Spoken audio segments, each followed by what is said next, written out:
ओम शांति।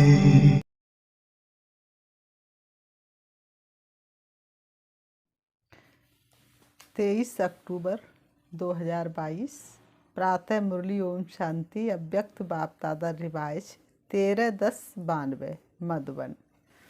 आज मुरली का title number 1 बनना है तो ज्ञान और योग को स्वरूप में लाओ। नंबर 1 बनना है तो ज्ञान और योग को स्वरूप में लाओ। आज सत शिक्षक अपनी श्रेष्ठ शिक्षा धारण करने वाले गॉडली स्टूडेंट को देख रहे हैं कि हर एक ईश्वरी विद्यार्थी ने इस ईश्वरी शिक्षा को कहाँ तक धारण किया है। पढ़ाने वाला एक है, पढ़ाई भी एक है, लेकिन पढ़ने वाले पढ़ाई में नंबर 12 हैं। हर रोज का पाठ मुरली द्वारा हर स्थान पर एक ही सुनते हैं, अर्थात एक ही पाठ पढ़ते हैं। मुरली अर्थात पाठ हर स्थान पर एक ही होता है। मुरली चाहे देश में विदेश में चाहे पूरे कहीं पर भारत के कोने कोने में कहीं भी चल रही मुरली वही होगी और 7 बजे का टाइम भी वही होगा। तो उन्होंने कहा पढ़ाई तो सब जगह एक ही है ना, डेट का फर्क हो सकता है लेकिन मुरली वही होती है। फिर भी नंबर बार क्यों? नंबर किस लिए होते हैं? क्योंकि इस ईश्वरी पढ़ाई पढ़ने की विधि सिर्फ सुनना नहीं है, लेकिन हर महावाक्य स्वरूप में लाना है। तो सुनना सबका एक जैसा है, लेकिन स्वरूप बनने में नंबरवार हो जाते हैं। सुनना तो सबका एक जैसा है, सुनते तो सब एक जैसा है, लेकिन स्वरूप में नंबरवार बन जाते हो। लक्ष्य सभी का एक ही रहता है कि मैं नंबर 1 बनूं। कोई भी नंबर 2 में जाने का पुरुषार्थ नहीं करते। ऐसा लक्ष्य है ना, लक्ष्य नंबर 1 का है लेकिन रिजल्ट में नंबरवार हो जाते हैं, क्योंकि लक्ष्य को लक्षण में लाना, इसमें लक्ष्य और लक्षण में फर्क पड़ जाता है। इस पढ़ाई में सब्जेक्ट भी ज़्यादा नहीं है। बताओ कितने सब्जेक्ट इस पढ़ाई के? 4 सब्जेक्ट को धारण करना, इसमें मुश्किल क्या है? उसमें तो कितने सब्जेक्ट होते हैं, लेकिन इसमें तो सिर्फ 4 ही सब्जेक्ट हैं और चारों ही सब्जेक्ट का 1-2 के साथ संबंध है। अगर एक सब्जेक्ट ज्ञान संपूर्ण विधि पूर्वक धारण कर लो, अर्थात ज्ञान के एक एक शब्द को स्वरूप में लाओ, तो ज्ञान है ही मुख्य 2 शब्दों का, जिसको रचयिता और रचना व अल्प और बे कहते हो। ज्ञान कितने शब्दों का है? 2 शब्दों का, रचयिता रचना, अल्प और बे। रचयिता बाप की समझ आ गई, अर्थात परमात्म परिचय संबंध स्पष्ट हो गया। और रचना अर्थात पहली रचना, मैं श्रेष्ठ आत्मा हूँ। मैं कौन? मैं श्रेष्ठ आत्मा हूँ। और दूसरा, मुझे आत्मा का इस बेहद की रचना अर्थात बेहद के ड्रामा में सारे कल्प में क्या क्या पार्ट है, ये सारा ज्ञान तो सभी को है ना। क्या क्या पार्ट है? सतयुग से लेके संगम तक मुझे आत्मा का क्या क्या पार्ट है, ये तो सभी की समझ में आ गया ना। लेकिन श्रेष्ठ आत्मा स्वरूप बन हर समय श्रेष्ठ पाठ बजाना, इसमें कभी याद रहता है कभी भूल जाते हैं। इसमें कभी याद रहता है और कभी भूल जाते हैं। अगर इन 2 शब्दों का ज्ञान है, योग भी इन 2 शब्दों के आधार पर है ना। ज्ञान से योग का स्वतः संबंध है। जो ज्ञानी तू आत्मा है वह योगी तू आत्मा अवश्य ही है। बाबा ने कहा जो ज्ञानी तू आत्मा वह योगी आत्मा अवश्य है। तो ज्ञान और योग का संबंध हुआ ना, और जो ज्ञानी और योगी होगा उसकी धारणा श्रेष्ठ होगी या कमजोर होगी? बाबा पूछ रहे हैं। जो ज्ञानी तू योगी आत्मा होगी उसकी धारणा श्रेष्ठ होगी या कमजोर होगी? श्रेष्ठ सुतः होगी ना, सहज होगी ना, कि धारणा में मुश्किल होगी। जो ज्ञानी तू आत्मा, योगी तू आत्मा है, वह धारणा में कमजोर हो सकता है नहीं। जो ज्ञानी तू आत्मा है, योगी तू आत्मा है, वह धारणा में कमजोर हो सकता है नहीं। धरती पर ये धर्म ना छोड़िए। तो ज्ञान योग नहीं है, ज्ञानी है, लेकिन ज्ञानी तू आत्मा, वह स्थिति नहीं है। योग लगाने वाले हैं लेकिन योगी जीवन वाले नहीं है। जीवन सदा होती है और जीवन नेचुरल होती है। योगी जीवन अर्थात ओरिजिनल नेचर योगी की है। 63 जन्मों के विस्मृति के संस्कार व कमजोरी के संस्कार ब्राह्मण जीवन में कहाँ कहाँ मूल नेचर बन पुरुषार्थ में विघ्न डालते हैं। कितना भी स्वयं व दूसरा अटेंशन खिंचवाता है कि ये परिवर्तन करो, बस स्वयं भी समझते कि ये परिवर्तन होना चाहिए, लेकिन जानते हुए भी, चाहते हुए भी क्या कहते हो, चाहते तो नहीं है, लेकिन मेरी नेचर ये है, ये मेरा स्वभाव है। तो नेचर नेचुरल हो गई ना, तो नेचर नेचुरल हो गई ना।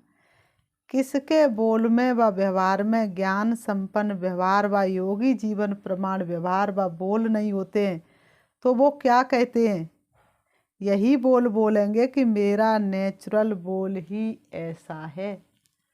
किसी से कहो तुम ब्राह्मण हो तो कैसे बोल होने चाहिए? बोले बहन जी अंदर कुछ नहीं है, लेकिन मेरा स्वभाव ही ऐसा, मेरी आवाज़ ही ऐसी है जो ना चाहते हुए भी तेज आवाज़ बोल निकल जाती है। बोलने का टोन ही ऐसा है, वह कहेंगे मेरी चाल चलन ही ऑफिशियल व गंभीर है। तो बाबा ने कहा नाम अच्छे बोलते हैं, जोश नहीं है, लेकिन ऑफिशियल है। तो चाहते भी समझते भी नेचर नेचुरल कार्य करती रहती है ना। बाबा ने कहा कार्य करती रहती है ना, उसमें मेहनत नहीं करनी पड़ती। संस्कार है ना पुराना, तो उसमें मेहनत नहीं करनी पड़ती। ऐसे जो ज्ञानी जीवन व योगी जीवन में रहते, तो ज्ञान और योग संपन्न हर कर्म नेचुरल होते हैं, अर्थात ज्ञान और योग यही उनकी नेचर बन जाती है। और नेचर बनने के कारण श्रेष्ठ कर्म, युक्ति युक्त कर्म नेचुरल होते रहते हैं। तो समझा, नेचर नेचुरल बना देती है, तो ज्ञान और योग मूल नेचर बन जाए, इसको कहा जाता है ज्ञानी जीवन, योगी जीवन वाला। ज्ञानी सभी हो, योगी सभी हो, लेकिन अंतर क्या है? एक है ज्ञान सुनने सुनाने वाले, यथाशक्ति जीवन में लाने वाले। दूसरे हैं ज्ञान और योग को हर समय अपने जीवन की नेचर बनाने वाले। विद्यार्थी सभी हो, लेकिन ये अंतर होने के कारण नंबरवार बन जाते हैं। जिसकी नेचर ही ज्ञानी योगी की होगी, उसकी धारणा भी नेचुरल होगी, उसकी धारणा भी नेचुरल होगी। नेचुरल स्वभाव संस्कार ही धारणा स्वरूप होंगे। बार बार पुरुषार्थ नहीं करना पड़ेगा, किस गुण को धारण करूं, उस गुण को धारण करूं। बार बार पुरुषार्थ नहीं करना पड़ेगा कि इस गुण को धारण करूं, उस गुण को धारण करूं। लेकिन पहले फाउंडेशन के समय ही ज्ञान, योग और धारणा को अपनी जीवन बना दी। इसलिए तीनों सब्जेक्ट ऐसी आत्मा की स्वतः और स्वाभाविक अनुभूतियां बन जाती हैं। इसलिए ऐसी आत्माओं को सहज योगी, सहज ज्ञानी, सहज धारणा मूर्त कहा जाता है। तीनों सब्जेक्ट का कनेक्शन है। जिसके पास इतनी अनुभूतियों का खजाना संपन्न होगा, ऐसी संपन्न मूर्तियां स्वतः ही मास्टर दाता बन जाती हैं। दाता अर्थात सेवाधारी। दाता अर्थात सेवाधारी। दाता देने के बिना रह नहीं सकता। दातापन के संस्कार से स्वतः ही सेवा का सब्जेक्ट प्रैक्टिकल में सहज हो जाता है। तो चारों का ही संबंध हुआ ना। कोई कहे कि मेरे में ज्ञान तो अच्छा है लेकिन धारणा में कमी है, तो उसको ज्ञानी कहा जाएगा? नहीं। ज्ञान अच्छा है तो धारणा में कमी क्यों? ज्ञान तो दूसरों को भी देते हो ना, है तब तो देते हो। एक है समझना, दूसरा है स्वरूप में लाना। समझने में सभी होशियार हैं, समझाने में भी सभी होशियार हैं, लेकिन नंबर 1 बनना है तो ज्ञान और योग को स्वरूप में लाओ। फिर नंबर वार नहीं होंगे लेकिन नंबर 1 होंगे। फिर नंबर वार नहीं होंगे लेकिन नंबर 1 होंगे। तो सुनाया कि आज सत शिक्षक अपने चारों ओर के ईश्वरी विद्यार्थियों को देख रहे हैं। तो क्या देखा? सभी नंबर 1 दिखाई दिए व नंबर वार दिखाई दिए। कैसे दिखाई दिए होंगे? क्या रिजल्ट होगी? बात समझते हो कि नंबर 1 तो एक ही होगा, हम तो नंबर वार में ही आएंगे। फर्स्ट डिवीज़न में तो आ सकते हो ना, उसमें एक नहीं होता है। तो चेक करो, अगर बार बार किसी भी बात में स्थिति नीचे ऊपर होती है, अर्थात बार बार पुरुषार्थ में मेहनत करनी पड़ती है, इससे सिद्ध है कि ज्ञान की मूल सब्जेक्ट के 2 शब्द रचता और रचना की पढ़ाई को स्वरूप में नहीं लाया है। जीवन में मूल संस्कार के रूप में व मूल नेचर के रूप में व सहज स्वभाव के रूप में नहीं लाया है। ब्राह्मण जीवन का नेचुरल स्वभाव संस्कार ही योगी जीवन, ज्ञानी जीवन है। जीवन अर्थात निरंतर सदा। 8 घंटा जीवन है, फिर 4 घंटा नहीं, ऐसा नहीं होता। 8 घंटा तो ज्ञान योग को धारण किया, 8 घंटा याद में रहे, और फिर 4 घंटा कुछ भी नहीं। बाबा ने कहा ऐसा नहीं होता। आज 10 घंटा के योगी बने, आज 12 घंटे के योगी बने, आज 2 घंटे के योगी बने, वो योग लगाने वाली योगी हैं। योगी जीवन वाले योगी नहीं हैं, योग लगाने वाले योगी हैं, योगी जीवन वाले योगी नहीं। विशेष संगठित रूप में इसलिए बैठते हो कि सर्व के योग की शक्ति से वायुमंडल द्वारा कमजोर पुरुषार्थियों को और विश्व की सर्व आत्माओं को योग शक्ति द्वारा परिवर्तन करें। इसलिए वह भी आवश्यक है, लेकिन इसलिए योग में नहीं बैठते हो कि बाबा ने कहा इसलिए योग में नहीं बैठते हो कि अपना ही टूटा हुआ योग लगाते रहो। संगठित शक्ति ये भी सेवा के निमित्त है, लेकिन योग भट्टी इसलिए नहीं रखते हो कि मेरा कनेक्शन फिर से जुट जाए। अगर कमज़ोर हो तो इसलिए बैठते हो, और ज्ञान योगी तू आत्मा हो तो मास्टर सर्वशक्तिवान बन, मास्टर विश्व कल्याणकारी बन, सर्व को सहयोग देने की सेवा करते हो। तो पढ़ाई अर्थात स्वरूप बनना। बाबा ने कहा पढ़ाई अर्थात स्वरूप बनना। अच्छा, आज दीपावली मनाने आए हैं। मनाने का अर्थ क्या है? दीपावली में क्या करते हो? दीप जलाते हो। क्या करते दीपावली में? दीप जलाते हो। आजकल तो लाइट जलाते हैं। बाबा ने कहा आजकल तो सब पर लाइट लगा देंगे, लाइट जलाते हो। और लाइट पर कौन आते हैं? परवाने। और परवाने की विशेषता क्या होती है? फिदा होना।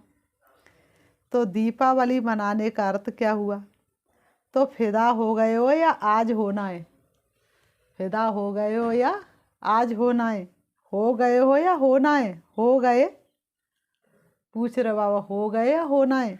तो दीपावली तो मना ली, फिर क्यों मनाते हो?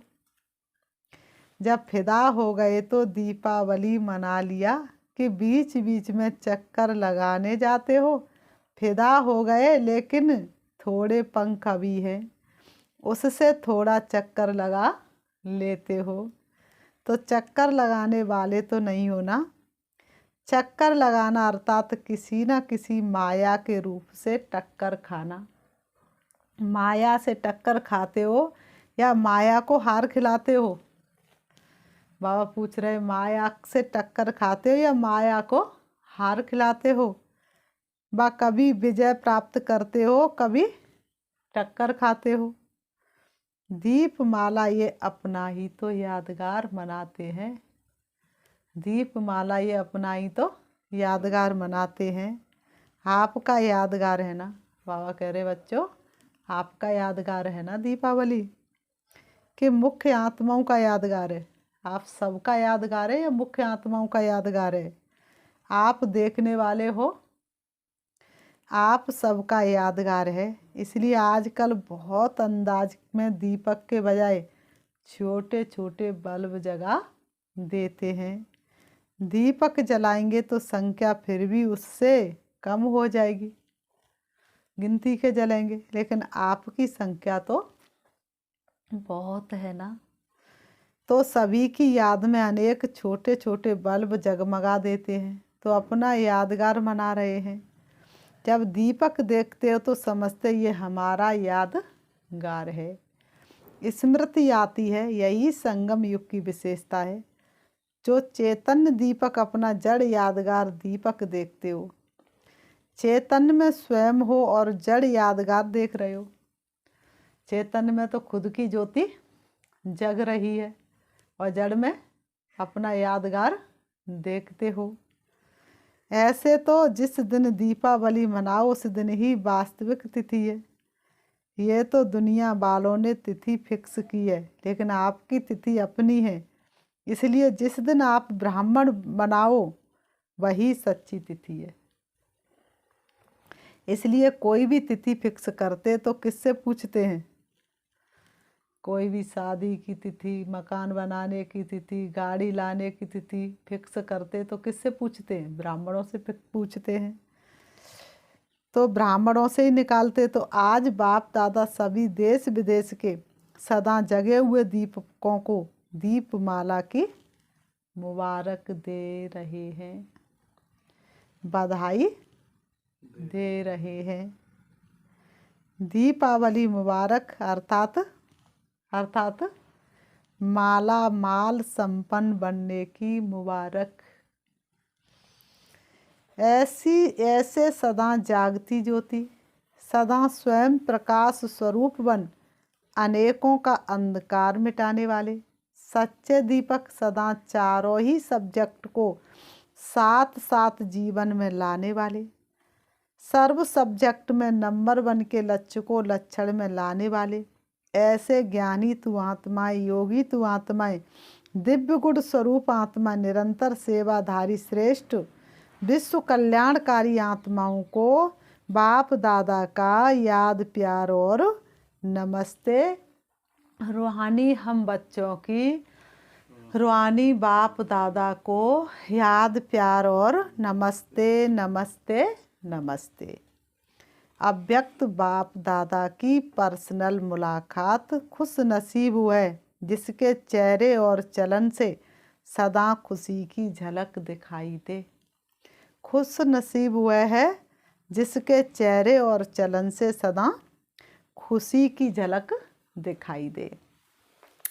सभी अपने को सदा खुश नसीब आत्माएं समझते हो। खुश नसीब आत्माओं की निशानी क्या होगी? उनके चेहरे और चलन से सदा खुशी की झलक दिखाई देगी। चाहे कोई भी, बाबा ने कहा खुश नसीब आत्माओं की निशानी क्या होगी? उनके चेहरे और चलन से खुशी की झलक दिखाई देगी। चाहे कोई भी स्थूल, बाबा ने कहा चाहे कोई भी स्थूल कार्य कर रहे हो, साधारण काम कर रहे हो, लेकिन हर कर्म करते खुशी की झलक दिखाई देगी। साधारण में भी महानता समाई होगी। इसको कहते निरंतर खुशी में मन नाचता रहे। इसको कहते हैं निरंतर खुशी में मन नाचता रहे। ऐसे सदा रहते हो या कभी बहुत खुश रहते हो और कभी कम? खुशी का खजाना अपना खजाना हो गया ना, क्या दूसरे का? तो अपना खजाना सदा साथ रहेगा ना, या कभी कभी रहेगा? बाप के खजाने को अपना खजाना बनाया है ना, या भूल जाता है? अपना खजाना, अपनी स्थूल चीज़ तो याद रहती है ना। कोई चीज़ लाए हैं, बहुत मनपसंद है, तो हमेशा वो याद रहती है ना। वह खजाना आँखों से दिखाई देता है, लेकिन ये खजाना आँखों से दिखाई नहीं देता है। दिल से अनुभव करते हो, इस खजाने को तो तुम दिल से अनुभव करते हो। तो अनुभव करने वाली बात कभी भूलती है क्या? तो सदा ये स्मृति में रखो कि हम खुशी के खजाने के मालिक हैं। जितना खजाना याद रहेगा उतना नशा रहेगा। तो ये रूहानी नशा औरों को भी अनुभव कराएगा कि इनके पास कुछ है, इनके पास कुछ है। माताओं को सारा समय क्या याद रहता है? सिर्फ बाप याद रहता है, या और कुछ भी याद रहता है? सिर्फ बाप याद रहता है कि और कुछ भी याद रहता है? बरसे की तो खुशी दिखाई देगी ना। जब ब्राह्मण जीवन के लिए संसार ही एक बाप है, तो संसार के सिवाय और क्या याद आएगा? बाबा ही संसार, मेरा बाबा ही संसार है। जब एक बाप ही संसार है तो फिर दूसरा संसार कहाँ से आया? सदा दिल में अपने श्रेष्ठ भाग्य के गीत गाते रहो। ऐसा श्रेष्ठ भाग्य सारे कल्प में प्राप्त होगा। जो सारे कल्प में अभी प्राप्त होता है, तो अभी की खुशी, अभी का नशा सबसे श्रेष्ठ है। तो माताओं को और कोई संबंधी याद आते हैं। कोई संबंध में नीचे ऊपर हो तो मोह हो जाता है ना। कोई याद आ रहा तो मोह हो गया ना। मोह सारा खत्म हो गया। जो कहते हैं कुछ भी हो जाए मेरे को मोह नहीं आएगा। बाबा ने कहा जो कहे कि कुछ भी हो जाए मेरे को मोह नहीं आएगा। बाबा ने कहा वो हाथ उठाओ। अच्छा, मोह का पेपर भले आवे। बाबा ने कहा पांडव तो नष्टो मोआ है ना। व्यवहार में कुछ ऊपर नीचे हो जाए फिर नष्टो मोआ है। अभी भी बीच बीच में माया पेपर तो लेती है ना। तो उसमें पास होते हो, या जब माया आती है तब थोड़ा ढीले हो जाते हो। तो सदा खुशी के गीत गाते रहो, समझा। कुछ भी चला जाए लेकिन खुशी नहीं जाए। चाहे किसी भी रूप में माया आए लेकिन खुशी ना जाए। ऐसे खुश रहने वाले ही सदा खुश नसीब हैं। अच्छा, अभी आंध्रा और कर्नाटक वालों को कौन सी कमाल करनी है? ऐसी कोई भी आत्मा वंचित नहीं रह जाए। हर एक को संदेश देना है। जहाँ भी रहते हो सर्व आत्माओं को संदेश मिलना चाहिए। जितना संदेश देंगे उतनी खुशी बढ़ती जाएगी। अच्छा, वरदान। उमंग उत्साह के आधार पर सदा उड़ती कला का अनुभव करने वाले हिम्मतवान भव। स्पष्टीकरण है। उड़ती कला का अनुभव करने के लिए हिम्मत और उमंग उत्साह के पंख चाहिए। किसी भी कार्य में सफलता प्राप्त करने के लिए उमंग उत्साह बहुत ज़रूरी है। अगर उमंग उत्साह नहीं तो कार्य सफल नहीं हो सकता। क्योंकि उमंग उत्साह नहीं तो थकावट होगी, और थका हुआ कभी सफल नहीं होगा। इसलिए हिम्मतवान बन उमंग और उत्साह के आधार पर उड़ते रहो तो मंजिल पर पहुंच जाएंगे। स्लोगन, दुआएं दो और दुआएं लो, यही श्रेष्ठ पुरुषार्थ है। दुआएं दो, दुआएं लो, यही श्रेष्ठ पुरुषार्थ है। अभी हम 5 मिनट शिव बाबा को याद करते हैं। देखेंगे अपने आप को चमकती हुई ज्योति के रूप में। मैं पद्मा पदम भाग्यशाली आत्मा हूँ। जैसे मुझ आत्मा की ज्योति जगी है मुझे सारे विश्व की आत्माओं की ज्योति को भी जगाना है।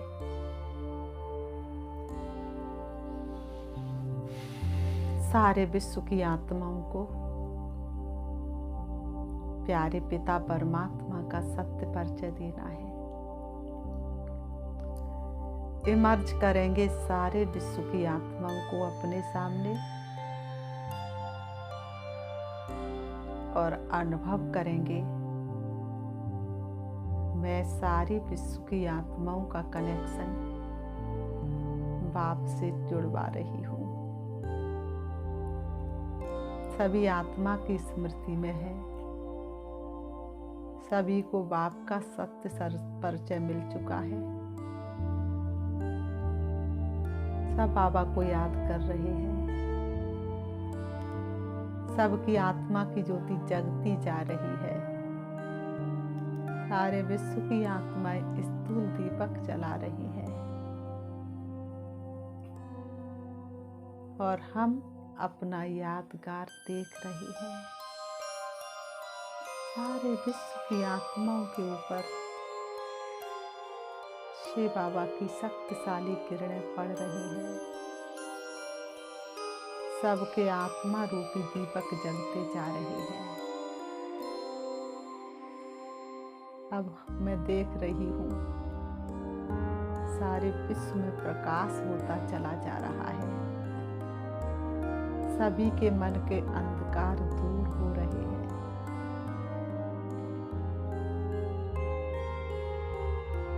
अनुभव हो रहा है जल्दी से ही नई दुनिया आने वाली है। मुझ आत्मा ने सारे विश्व की आत्माओं को परमात्मा का सत्य परिचय दे दिया। सभी शिव बाबा को याद करके अपनी कमी कमजोरियों को समाप्त कर रहे हैं। सभी नंबर 1 बनते जा रहे हैं। सभी मेरा बाबा कह रहे हैं। सभी बाप पर फिदा होने वाले परवाने हैं। एक एक बच्चा बहुत भाग्यशाली है। शिव बाबा की शक्तियां एक एक की भ्रकुटी के बीच में समा रही हैं। सभी की कमी कमजोरी समाप्त हो रही है। ओम शांति, ओम शांति।